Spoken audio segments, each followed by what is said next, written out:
السلام عليكم ورحمة الله وبركاته. ازيكم يا جماعة؟ عاملين ايه؟ النهاردة عندنا شوية اخبار مهمة جدا جدا جدا عن الزمالك وعن الاهلي وعن مشكلة شيكو بنزا ومستحقات النادي البرتغالي واصابة زيزو واصابة امام عاشور ودخوله المستشفى وتصريحات ميدو وتصريحات كابتن سيد عبد الحفيظ وحازم امام و جون ادوارد وكلام مهم جدا جدا جدا هنقوله النهارده وشويه اخبار مهمه جدا جدا. كمل بقى معايا الفيديو ده للاخر وما تنساش تعمل اللايك بتاعك، سبسكرايب، تشترك معايا في القناه، تفعل زر الجرس عشان يجيلك كل جديد. يلا بينا نشوف اول حاجه مشكله الشيكو بنزا. شيكو بنزا يا جماعه نادي استريل البرتغالي يمهل الزمالك حتى يوم الخميس الجاي ده لسداد القسط الاول من صفقه اللاعب شيكو بنزا قبل ان هم ما يروحوا يشتكوا نادي الزمالك في الفيفا. ده اول خبر معانا للزملكاويه ونادي الزمالك.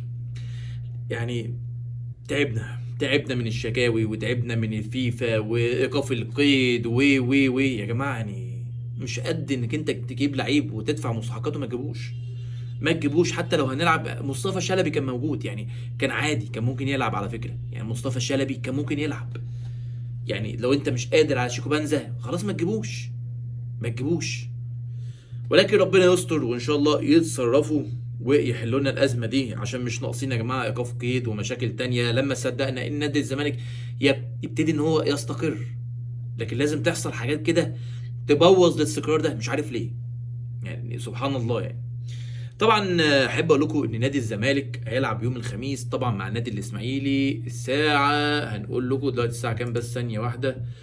الساعه 17، يعني الساعه 5. الساعه 5 بتوقيت مصر، اللي هو يوم 18 يوم الخميس. طبعا النادي الاهلي هيلاعب ماتش قوي جدا جدا جدا جدا جدا سيراميكا كليوباترا الساعه 8 يوم الجمعه. ماتشين جامدين جدا. طبعا الاسماعيلي مش افضل حاجه ولكن بيأدي اداء كويس جدا مع الزمالك. والماتشات الكبيره ما تبقاش مقاييس، يعني اهلي وزمالك، اهلي واسماعيلي والكلام ده كله ما بتبقاش مقاييس. نادي الاهلي يا جماعه اتعادل مع انبي اللي هو مش قوي جدا. مين يتوقع اصلا النادي الاهلي يتعادل مع انبي؟ فالدوري السنه دي غير متوقع اصلا على الاطلاق، يعني دوري غريب عجيب مريب. تعالوا نكمل بقيه الاخبار بتاعتنا. طبعا يا جماعه في تصريح للكابتن سيد عبد الحفيظ بيقول على لاعبي الاهلي ادراك قيمه القميص الذي يرتدوه. يعني لازم يشوفوا قيمه التيشيرت والالتزام بروح وشراسة النادي داخل الملعب. يعني شايف ان اللعيبة بتلعب كده ايه، ما فيش روح، ما فيش حمية على النادي ولا على التيشيرت. ومشددا ان الوقت لا يسمح بالحديث عن التجديد عقود او زيادات مالية. طبعا زي ما احنا عارفين في الاهلي وفي الزمالك يا جماعة، يكسب ماتش ولا حاجة يقول لك يا باشا انا عايز فلوس. يا حبيب قلبي نتحاسب على البطولات. اكسب بطولة. يا جماعه لما كان زيزو بيطلب فلوس واللعيبه كتير تقول لك انا عايز المستحقات بتاعتي، انا مش لاعب، انا يا باشا انت ما بتكسبش، زودني واعمل لي. يعني انت لا بتكسب ولا بتعمل لي بطولات وبتخسر ومنيل ب 60 ليله في اللعب وكل حاجه وعايز فلوس كمان. لا اله الا الله. بيقول لك طبعا تكمله كلام كابتن سيد، بيقول لك الاولويه للتقديم الاداء المطلوب. يعني سيبك من العقود، يعني فكك من حوار زياده العقود والكلام ده كله. لا انا عايز اداء في الملعب يا معلم. دي تصريحات كابتن سيد عبد الحفيظ. نيجي لتصريحات كابتن احمد حسام ميدو برضه عن النادي الاهلي. الحاله الفنيه للاهلي هذا الموسم تحتاج تدخل الامم المتحده، سبحان الله، وليس مجرد قرار من رابطه الانديه. وسط تساؤلات حول قدره الفريق على تجاوز ازماته الحاليه. دي تصريحات كابتن احمد حسام ميدو.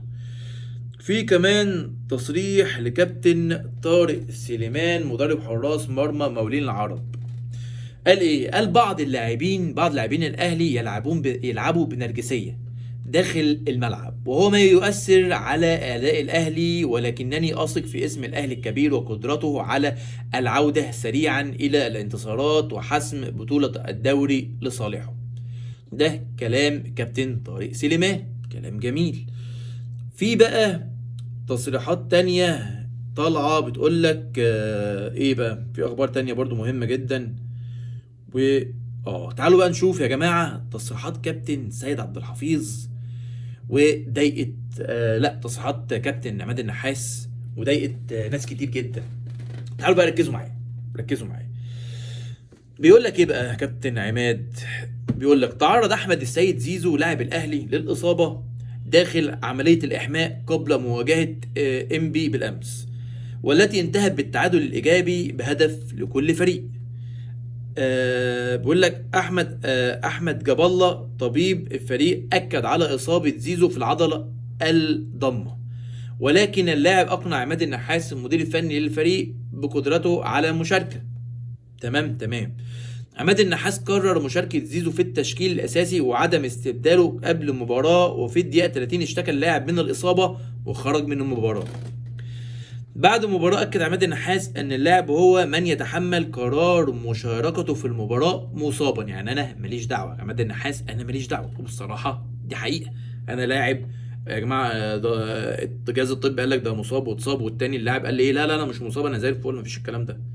طبعا مفيش فرصه في الوقت ده ان هو يعمل اشعه والكلام ده كله عشان يثبت الاصابه، لكن اللعيب هو قال لي انا مش مصاب، انا زي الفل، هلعب خلاص، انا كمدرب لعيب كبير ومحتاجك، هلعبك. هو فعلا ده كلام صح بامانه بمنتهى الحياديه. بقول لك تصريحات النحاس اثارت غضب كبير بين جماهير الاهلي، مش عارف ليه، هو الراجل ملوش ذنب، خاصة وأن الجهاز الطبي يجب أن يكون المسؤول الوحيد عن مثل تلك القرارات داخل الفريق. طب حلو، يعني اللعيبة يا جماعة اتصاب وشافوا إن هم اتصاب، يعني كشفوا عليه كشف مبدئي، قال لهم يا جماعة أنا مش مصاب، مفيش حاجة، أنا زي الفل. فأكيد في الفترة دي في التسخين مش هيلحقوا يعملوا أشعة والكلام ده كله يتأكدوا. يعني اللعيب هو المفروض ثقة ومصدر ثقة، إن هو لو مصاب يقول لهم يا جماعة أنا مصاب مش قادر. يعني مفيش حد هيخاف على نفسه أكتر من نفسه. تمام. زيزو خضع لفحوصات طبية أكدت إصابته بشد في العضلة الضمة، حيث سيغيب بشكل كبير عن مباراة سيراميكا كليوباترا يوم الجمعة المقبل، وسيتحدد موقفه من مواجهة الزمالك في مباراة القمة لاحقا. يعني ممكن ما نلحقش كمان مباراة القمة، وممكن أعتقد إن هو مش هيلعب ماتش القمة لأسباب بقى نفسية برضو، عشان هيواجه جماهير الزمالك، ممكن يسمع شوية كلام كده شوية كلام كده، مش هيظهر برضو بأداء جيد قدام الزمالك، وأنا متأكد من ده، فممكن يهرب من المباراة. ده رأيي ومش عارف، اكتب لي رأيك في الكومنتات عامة يعني. نشوف برضو أخبار تانية عن مين تاني. جون إدوارد يطالب مجلس إدارة الزمالك بضرورة التدخل لحل الأزمة المالية التي تعيق صرف مستحقات اللاعبين والجهاز الفني قبل لقاء الإسماعيلي. ده خبر عن جون إدوارد. وفي خبر طبعا عن نادي الزمالك بيقول لك إنه الزمالك هيصرف بدل سكن للاعبين خلال الأيام القليلة الماضية، يعني خلال بكرة بقى بالكتير قوي هيصرف بدل سكن، ويجهز لصرف دفعة من مستحقات اللاعبين المتأخرة قبل لقاء الإسماعيلي اللي هو يوم الخميس. ده برضو خبر. وعندنا هنا بقى ايه؟ عندنا هنا في كابتن حازم امام تصريحه قال لك ملاحظ ان تريزيجيه عايز يظهر انه جامد، لكن ميزه تريزيجيه في الجماعيه الخاصه بيه، يعني اللعب الجماعي. بيقول لك تريزيجيه لاعب كبير لكنه يريد ان يشعر الجماهير بانه يفعل كل شيء في الملعب. يعني هو عايز يوضح للجماهير يا جماعه انا بعمل كل حاجه، انا جامد جدا، فعشان كده ما بيظهرش بالصوره المطلوبه والصوره الكويسه للاسف، مع حسن الحظ لينا طبعا يعني. تمام. فيعني تقريبا كده يا جماعه، دي تقريبا معظم الاخبار اللي كانت موجوده دلوقتي. وفي معانا خبر تاني بيقول لك رابطه الانديه ترسل خطابا، وهقول لكم كمان يا جماعه خبر اصابه امام عاشور وعنده ايه.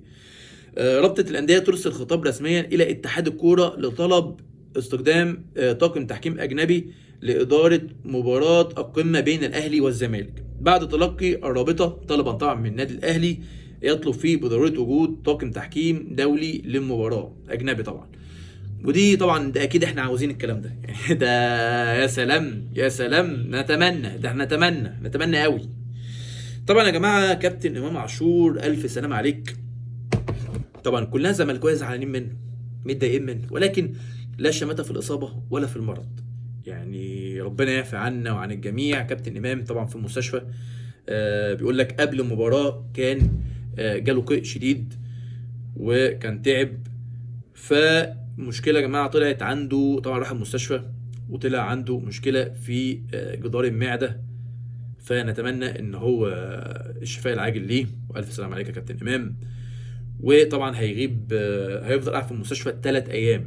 3 ايام، فلا شماتة يا جماعه في المرض الا المرض والا الاصابه. ربنا يكفينا ويكفيكم شر المرض يا رب، وكل الناس اللي بتحبوهم. ودي كانت نهايه الاخبار بتاعتنا النهارده. اتمنى يكون الفيديو عجبك، فما تنساش بقى تدعمني باللايك وسبسكرايب، تشترك معايا في القناه سواء انت اهلاوي او زملكاوي. واشوفكم في فيديو جديد. السلام عليكم.